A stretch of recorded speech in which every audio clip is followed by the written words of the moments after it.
could you just speak briefly about your experiences as a journalist interviewing survivors of sexual assault, trafficking, or other traumatic experiences? Sure. I've spent a lot of time interviewing people who have experienced trauma. So I've visited many refugee camps, for instance, people who have fled their homes because of war and conflict. I recently started reporting stories on human trafficking in the US, so I've spoken to many survivors who obviously have experienced sometimes years of trauma. And probably most significantly, I co-wrote Nadia Murad's memoir, The Last Girl, and she was enslaved by ISIS and experienced much trauma there. Yeah. Um, so kind of like thinking about, interviewing people who have had experiences or were survivors of sexual assault and trafficking or had any other kind of traumatic experiences. What are the best practices with interviewing individuals who have experienced trauma, and kind of what would you suggest an interviewer keep in mind? Sure. There are actually a lot of good cardinal rules that journalists should know when they talk to someone who's experienced trauma. What I like to remember first and foremost is that that person needs to feel like they have control of the conversation. So let them set the rules, right? Let them tell you where the conversation is going to be, how long they can talk to you for. If they have certain concerns over the language you're going to use in your article, particularly when it comes to something like sexual assault, see how they refer to themselves. Do they consider themselves to be a victim of rape or sexual assault or sexual enslavement? When it comes to trafficking, do they use terms like prostitution, or do they use terms like sex work, or do they use terms like smuggling or kidnapping? I mean, these are all going to change depending on how the person has processed their experience. So you want to let them set the ground rules, right? You want to be respectful of that person, obviously. They've gone through something incredibly traumatic. So give them time. Don't push them, don't rush them, don't put words in their mouth. It could take hours, it might take days. So just be humble, be patient, right? Don't bring up the issue of blame, particularly when it comes to something like sexual assault. Don't, I mean, it shouldn't, it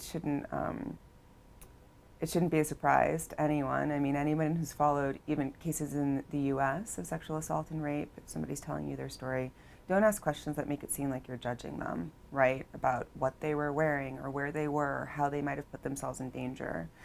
Let's see. I mean, there are so many. For me, as a print journalist, sometimes it can be easier to establish trust with someone who's experienced trauma. So if you're a videographer or a photographer, that could be even harder. You need to be really super respectful of their space and their privacy. And for me, when it comes to interviews, I don't take notes. When I'm interviewing somebody who's experienced trauma, I want to make eye contact with them, and so that they will know that I'm a human being and I consider them a human being. So I'll use a recording device if they consent, again. Don't make promises about what your story is going to achieve for the person you're interviewing. Oftentimes you go into a refugee camp and people will talk to you because they put hope in what you're going to publish.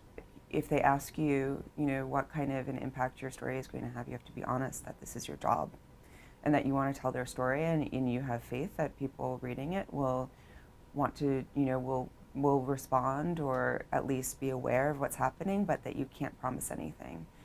Let's see, what else? Let's see if I have anything else written down. Yeah, those are kind of the ground rules that I establish with myself. And don't force people to talk to you. Well, kind of going off how you just said don't force people to talk to you. How do you then go about getting these interviews? Is it kind of the same path that you would take for other sources, like a politician or a businessman, or is this different? Well, it is a little different. When it comes to people like a politician or a businessman, those are often in a completely different category because they have power, essentially. So they have power, they know what the media is, they might understand the difference between different media publications. Not to say that for someone who experienced trauma wouldn't know that, but I always go in there. I want them to be really super aware of how their story is going to be presented. So aware of what the, what the magazine or newspaper is that I'm writing for.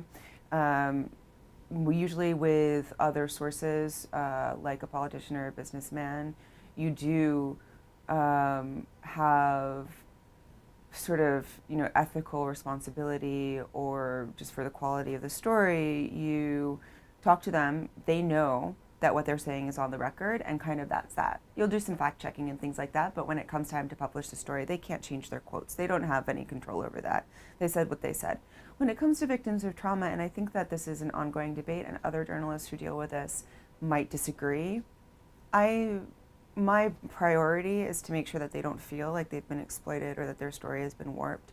So, for example, with survivors of human trafficking, before I publish a story, it'll go through the regular fact checking, but I will often just call them individually and say, okay, here is the way that I've told your story.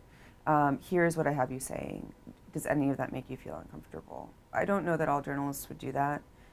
And that's not to say that I wouldn't push back if they wanted to change something or whatever. It would be a conversation, but I just want to, that's one of the things that I do that was very, very different from the way that I would interview a politician or a businessman or someone who has power in that way. Okay. So you were kind of earlier mentioning like language that you would avoid writing. Is there any other? I know you kind of said like listen to what how the source is describing their past. How would you? Is there anything else like maybe while you're interviewing them too that you might avoid language wise? Like maybe like words victims or something like that. Yeah, I think it depends. It depends, it goes from person to person. It really, probably the most important thing when you're interviewing somebody who has experienced trauma is to just remind yourself that they are human. They're not just a source. Their story is more than just sort of fodder for your article, and that you want to appear to them. You want them to know that you consider them to be human beings, that you have empathy for them, right? So then as you're having the conversation, you can get a better sense of what kind of words you can use, what kind of language you can use. I recently interviewed a survivor of human trafficking, and I was the only journalist that she had ever spoken to, even though she had experienced the trafficking almost 2 decades ago. I mean, it takes a long time sometimes for people to have enough, have processed it enough to want to talk about it. And she had experienced sex trafficking, and I knew the details of her story because I had spoken to her attorney before our meeting. But as we were talking, it became really clear that she wasn't going to explicitly tell people that she had been raped. She wasn't going to use that word, So it took a long, long time. We sat there and we talked, and I would kind of say, okay, what happened next? What happened next? But eventually, I just realized she's willing to tell her story. She's not willing to talk about the details of the sexual assault. So let's just move on. So you get a feeling for that. So I did not say, were you raped? That would have, I think, for her, put her too much back into the situation. You all are always confronted with issues of re-traumatizing someone you're speaking to. I'm not a therapist, so I know that I don't have exactly the right knowledge going into this. I am a journalist, so I do want to get the story, so there's a balance there, but you just have to be really cautious as you're moving forward, I would say. Okay. So is there anything an interviewer absolutely should not do? Yeah, like I said before, don't talk about blame. That's something you definitely shouldn't do. You've heard stories, not you personally, one has heard stories, although maybe you have to, of in the aftermath of the ISIS attack on the Yazidis in Iraq, of reporters going to refugee camps and really saying, who here has been raped. As a reporter, I can understand the impulse to want to talk to the people who have experienced the thing that you're writing about. But you have to understand first how traumatic that would be for the person. So that is the human response. But then also as a journalist, that's in the long term counterproductive. because if you approach someone that way, they're not going to open up to you. I would say the other thing is, be really respectful in general of the environment that you're going into. So if they offer you food, eat the food. If they offer you something to drink, if they don't want you in their house, don't insist on going in their house. Really understand that you are being given this enormous privilege of having this person share their story with you. And if you approach it in that way, I think that you'll do a good job. So you kind of also just kind of almost point on the topic of how these sources or these humans as are traumatized. Mm-hmm. But there's also another side of it where the journalist who is going into these places and interviewing these people and hearing these stories, they can also kind of become traumatized by the things that they hear. I know a lot of times my professors have been very talked a lot to us about self-care and making sure that you kind of start the self-care earlier on in your career versus later on. So how does a journalist kind of protect herself or institute a self-care when working on a particular traumatic story, especially, since newsrooms don't readily have trauma therapists on hand like they do with policemen or other people who go to the same locations as us? Yeah. I do think that your professors are right, that you should start early. In fact, I've read before that younger journalists tend to report that they experience, more PTSD, more, symptoms of trauma themselves. And journalism is tough because there is a culture of sort of being macho, being resilient. You don't really talk about how these things are affecting you. I actually have a friend who's done a lot of work about depression in the newsroom and really trying to get journalists to open up, not just about PTSD as the result of the reporting they're doing, but also about mental health in general, because I do think that it's the kind of profession, like I said, that kind of engenders this environment of competitiveness and macho-ness, and so it can be hard, particularly as a woman, to admit that these things affect you. I do think that is changing. I also think, for me, some of the things that have been helpful in that respect is just, to be frank, the constant reminder of how lucky I am, right? It's extraordinary, not only because of, this stable life I have always had, far away from conflict and war, but also because now I'm in this profession where I get to do the things that I'm doing. So I've found that to be a very helpful thing to remind myself always, and that I'm pretty lucky. But of course, even that, you are affected by it. And because you want to exercise empathy and you want to spend a lot of time with your subjects, and and it does make you feel like the world is a terrible place. And then you see nothing happening and no services going to those refugee camps, and you think nobody wants to help. There are lots of things, there are lots of resources for journalists who are experiencing trauma. So if you go to any of the big journalism nonprofits, you can find resources that are very helpful. Certainly, commiserating and talking to other journalists is really helpful. And then I think also anything that anybody in any profession would reach for when they feel themselves, getting a little depressed, is to go see a therapist, to, realizing that it's not a weakness. It doesn't make you worse at your job. It doesn't mean that you are not tough, right? And just getting the help that you need. So you kind of also, during that talk, you kind of mentioned about how, journalists, they want to spend as much time with their sources as possible.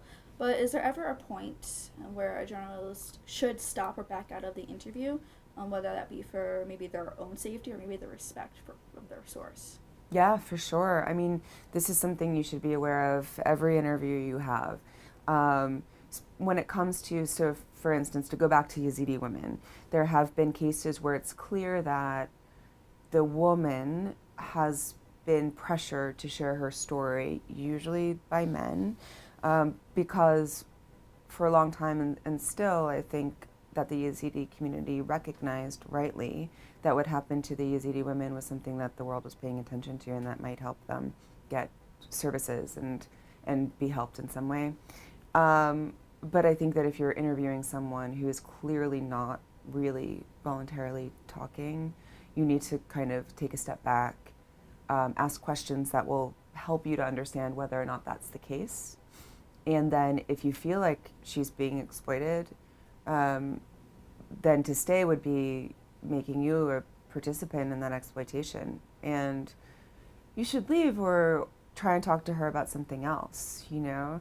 I mean, if you're interviewing somebody who's experienced trauma, the trauma is one thing, but they've had other things happen to them in their lives. They have opinions about other things. So surely you can make them feel that they have done what, you know, their brother or whoever asked them to do without also sort of forcing them to talk about what they don't want to talk about. And then when it comes to your own safety, you recognize those situations when you're in them, but you want to go in prepared, of course. So it's always better to be overly cautious. I mean, you can be distracted often by in pursuit of the story, but you want to be very aware of your surroundings all the time and take care of yourself, because you're not a policeman, you're not, you know, you are a journalist, and you don't, it's your responsibility to take care of yourself. So is there anything that you might want to add on to that I might have missed, any points that you would like to hit?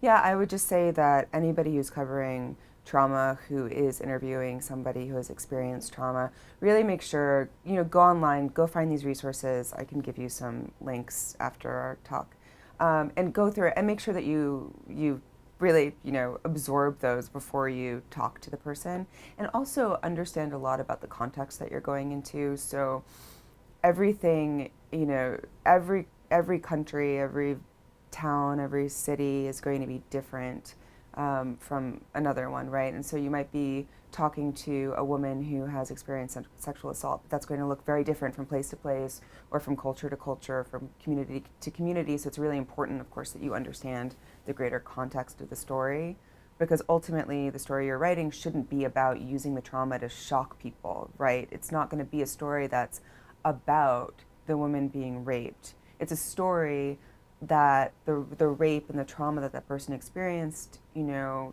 tells a bigger story about what's going on, and it shouldn't be just about shocking the reader or getting the reader's attention. It should be for a greater purpose. And so in order to do that, you need to understand the context.